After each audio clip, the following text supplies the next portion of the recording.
તો ઉઠી ગયો. એટલે ઊંઘી ગયો તો ને ઉઠી ગયો એટલી વારમાં. હે ચાની સ્મેલ આવી. અને તે મોડો કેમ બ્લોગ ચાલુ કર્યો?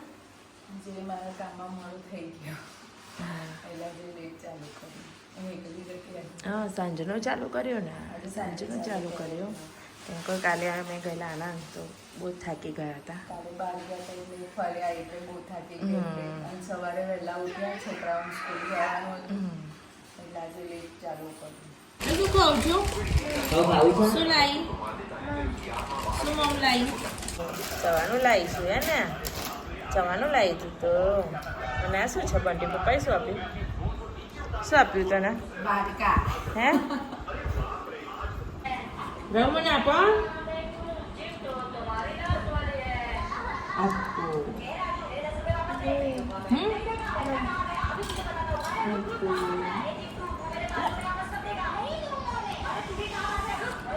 ખાઓ ખાઓ.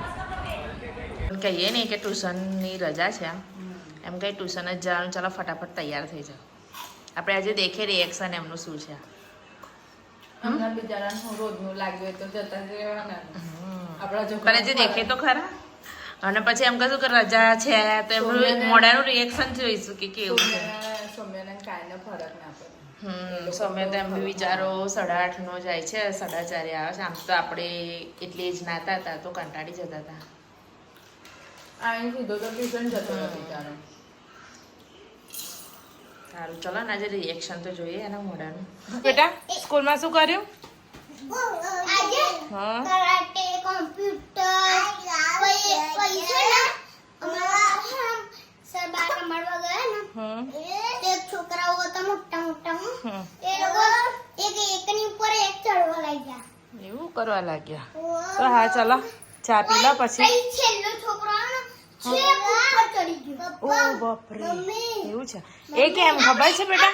મટકી નહીં ફોડતા એમ મટકી ફોરી એવી રીતના એવું.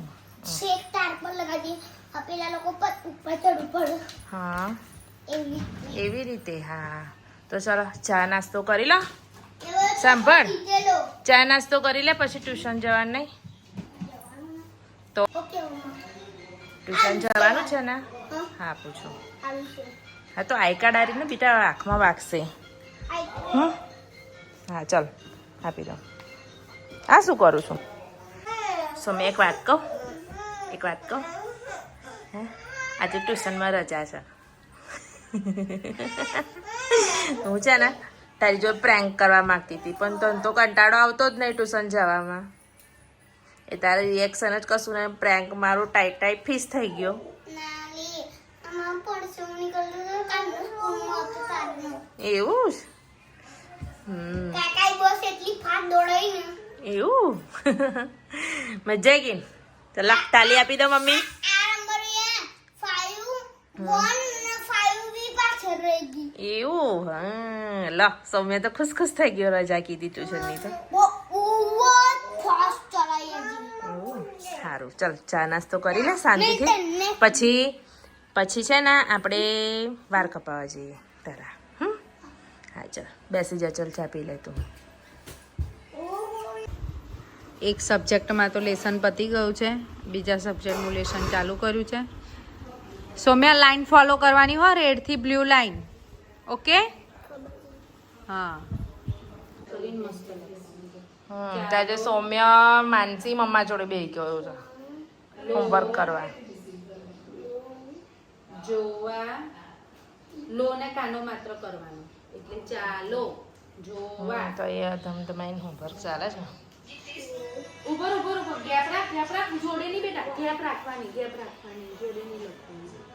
એને રાવીને જોવા માટે બહાર આવી હતી પણ લાગે પપ્પા છે ને બંનેને લઈને ગામમાં ગયા છે કે પેલા એને હોમવર્ક કરવા દે અને મને જમવાનું બનાવવા દે એટલા માટે. આજે જમવામાં બધાની ફરમાઈશ હતી. ઘણા ટાઈમથી બાટી નથી બનાવી તો દાળ બાટી ચૂરમા બનાવ્યું છે.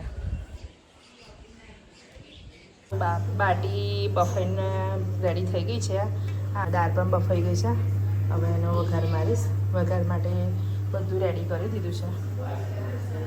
હવે થોડીક વારમાં વઘાર કર્યો હવે વઘાર માટે ડુંગળી સાતળું જ છું જોડે જોડે. એટલા માટે પછી માનસી બેસી ગઈ છે હોમવર્ક કરવા માટે.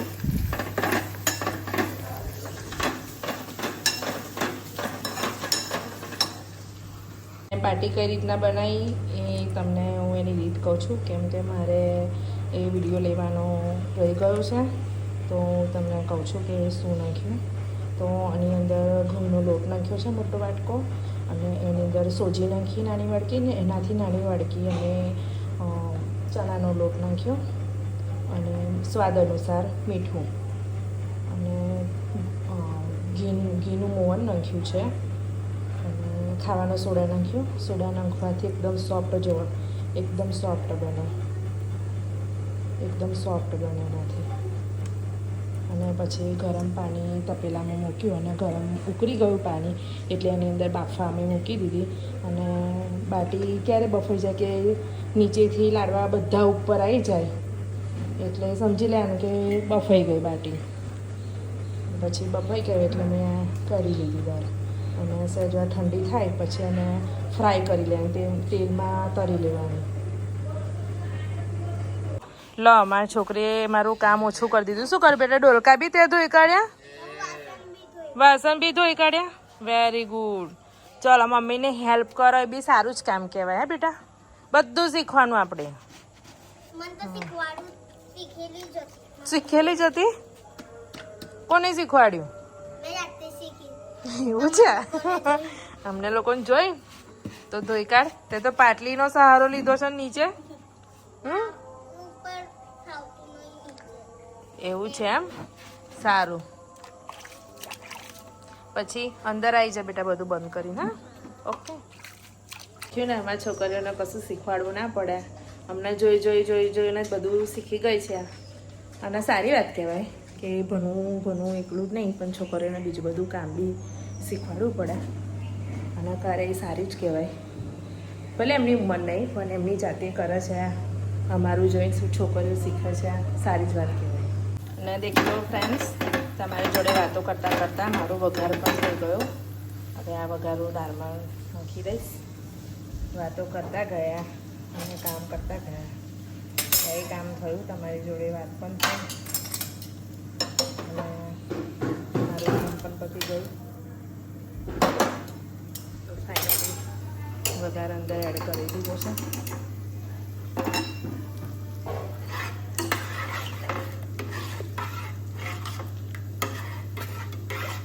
અને એની અંદર હું તમને કહેવાનું ભૂલી ગઈ કે એની અંદર અમે તૈયાર જ 5 જાતની દાળ લાવ્યા હતા. એ નથી છે. તો ફ્રેન્ડ્સ, આ 5 જાતની દાળ મિક્સ તૈયાર મળે જ છે બજારમાં. આમાં 5 જાતની દાળ આવે છે. મશરૂમની દાળ છે, ચણાની દાળ છે, અડદ છે, મગની દાળ છે છોડાવાળી. મિક્સ જ દાળ મળે છે. અત્યારે બધું રેડીમેડ મળે જ છે, તો ઓછી મહેનત થાય છે. પહેલાં બધું થોડું લાવવું પડતું હતું. બાટીને હવે કાપી લીધી. જે રીતના જે શેપમાં તમારે કાપવી હોય એ શેપમાં કાપજો. અમે તો આ જ રીતના કાપીએ છીએ. એક બાટીના કેટલા કર્યા મમ્મી કટકા? 4 કટકા કર્યા. હવે એને તેલમાં તળી લેવાની, ફ્રાય કરી લેવાની, એકદમ ક્રન્ચી. ફાઇનલી દાળ રેડી થઈ ગઈ છે દાળ બાટી માટે. અને એક સાઈડ ફ્રાય થાય છે બાટી. ગરમ બાટી. તો કેવી બની ભાઈ બાટી? મસ્ત બની છે. સારી છે. તો મજાનો બાટીનો પ્રોગ્રામ કરો. બસ ઈચ્છા થઈ ગઈ બાટી ખાઈ એટલે બનાવી દીધી. જોરદાર બની. તો મજા આવી ગઈ ભાઈ તમને ખાવાની? મજા આવી ગઈ. તો ચલો આપણે બી બ્લોગનો એ ગાડી એન્ડ કરીએ. આજનો મારો બ્લોગ સારો લાગ્યો હોય તો લાઈક, શેર, સબસ્ક્રાઈબ કરજો. બાય.